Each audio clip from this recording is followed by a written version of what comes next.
Hello everyone, it's Katie here from the Scrappy Sisters and I am up with a 12 by 12 layout. I am using my How to Kill a Kit with Style for the month of February, and this is also my kit that I am guest designing with for Crazy Craft Obsession. So all the details for Crazy Craft Obsession will be linked in the description box. They are an Australian online scrapbooking store servicing the wonderful crafters in Australia and New Zealand. So I have an affiliate link. It's all linked down below if you fancy checking out their offerings. I got this collection, which is Simple Stories Into the Wild, and it's so cute.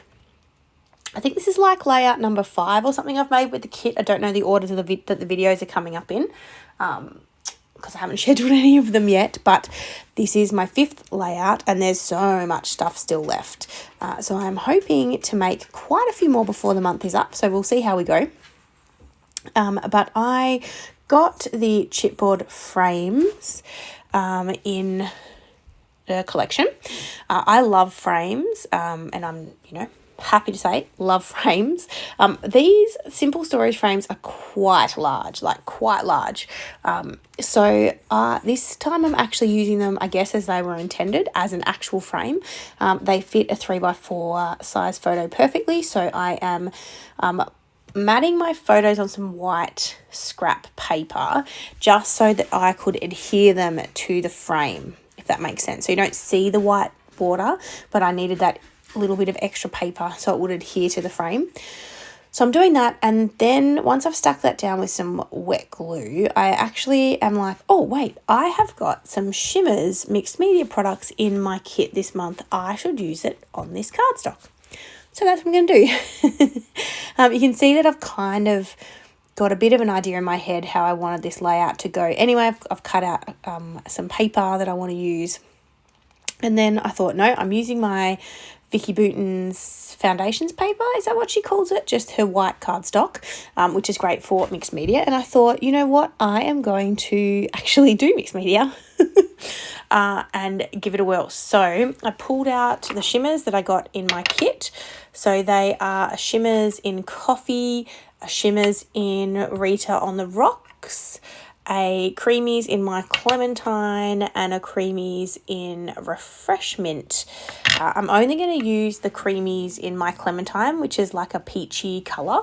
And then I'm also going to use the shimmers in Rita on the Rocks. So I don't know the technical terms of these products, but essentially the creamies is like a dry mix that you add water to, like a watercolour. And so it comes dry in the pot and you just spray the water directly in. And then when you finish, you just pop the lid back on and you let it dry back out again. And you can just obviously keep reusing. The shimmers are already wet, but I think, I'm no expert on shimmers by any means, but I certainly mix it with water because it goes a really long way. And so even though they look like teeny tiny pots, I do have a few shimmers and I've not once run out of anything yet. And so, yeah, you'll have them for a long time. And they're super cute colours. I really love the product. And I actually had found them really hard to get in Australia. You can order direct from Shimmers. But when Crazy Craft Obsession started stocking them, that was actually, funnily enough, how I sort of, one of the first orders I did with Crazy Craft Obsession was to get Shimmers products. And the rest is history. The relationship that Cass and I have developed, and Jacques, but, it's really about Cass. Is awesome, and I love guest designing for them. They're beautiful people and I love their store. So definitely go and check them out. Right, so I am just doing a little bit of packaging technique. I spritzed using my Tim Holtz Dress Sprayer, which I haven't had for that long and I haven't used a heap of. But I spritzed all over my foundations paper. The good thing about this paper is it can take that kind of spritzing. It's super thick paper, and it does really well with water, which is good. So I spritzed it straight on. I did the creamies in the My Clementine, the peachy colour. I did that straight onto the page, and then a little bit of packaging technique to kind of smush it around. And then with the Rita on the Rocks, it's sort of like a it's like a limey gold colour. It's a really difficult colour to describe. It's definitely sort of green with gold shimmer. And so I had started kind of splattering that, and then I did a little bit of extra packaging technique in the bottom right of the page, and then I had a heap of it left over and I thought, I'm not wasting this, so I got out a blank piece of cardstock and I packaging techniqued all of the leftovers onto that page. So you may see that make an appearance later this month. We'll see. I haven't thought that far ahead yet. I'm actually, for once, doing my voiceover straight after filming the video. That usually never happens. But I've got a bit of time up my sleeve, so that's what I'm doing. And so, yeah, that might make an appearance, but I didn't want to waste it. Didn't want to waste the product. So, yeah, that's what I've done. Now I am going to create my layout. Now, in the sticker sheet, there was this sort of border strip. Now, one of my bugbears with the 12 by 12 sticker sheets that Simple Stories and Echo Park and Cartabella and stuff do is the border strip that they often have as part of their sticker sheet. It doesn't go like the full length of the page, if that makes sense, because there's sort of like a border around the sticker, and the sticker sheet itself is 12 by 12. So it's really annoying. And so as a consequence, I had initially thought that I would put it across the whole bottom of the page before I remembered that, no, I can't do that. And so I just kind of offset it deliberately. And I will use the little piece that I cut off on the layout as well. No point, putting that back to use later because I knew that I wouldn't. So I just stuck that down on the page. And then I'm doing a bit of a 1/3 kind of design. And I've got kind of the top third of my page with the pattern paper. And then I've got my photos in the middle, sort of. And then I'm going to have my title. It's kind of all very blocky in the centre of the page, but kind of down the centre of the page. But I really like how this turned out. And I liked using the frames like this as they were intended, which is unusual for me because I'm more kind of like to use them layering and things like that. But anyway, super happy with how this came together. Now, the frames are not adhesive backed, unlike the other chipboard in the collection, which is adhesive backed. The frames aren't, so you do need wet glue to stick those down. My paper is a little warped. If time had have allowed, I probably would have set the background paper to the side under like an album or something just to flatten it out, but I wanted to craft straight away. So it dried quickly, but it was just a bit warped. But that's okay. So I'm going to create a little cluster in the bottom right of the page where I created that little kind of splosh of mixed media.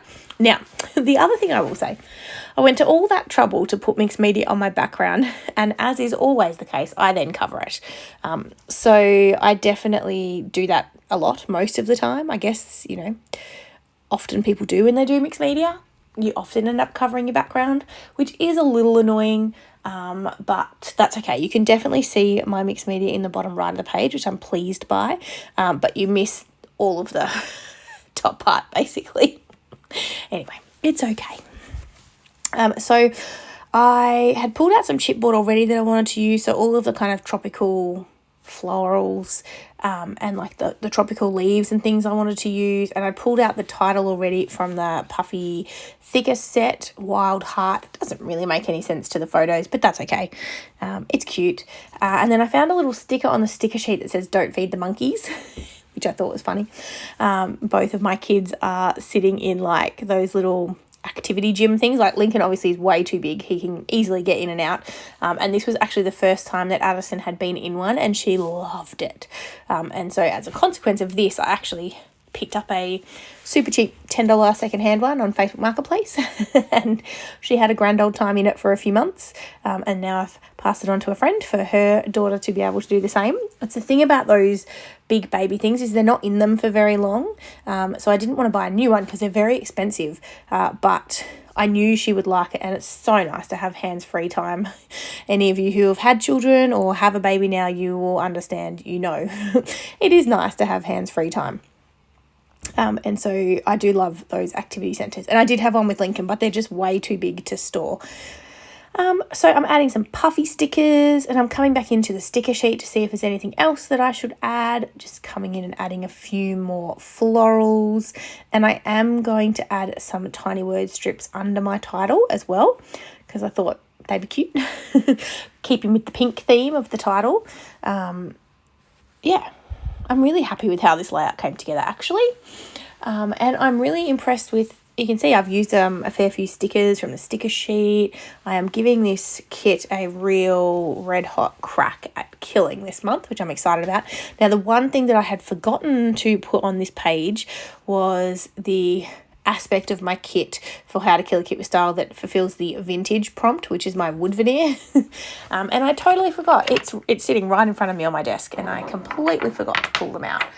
So I'll have to try and remember for my next layout. You know, you don't use a lot of wood veneer when you're creating pages, but I am really trying to, you know, get some on the page, use some.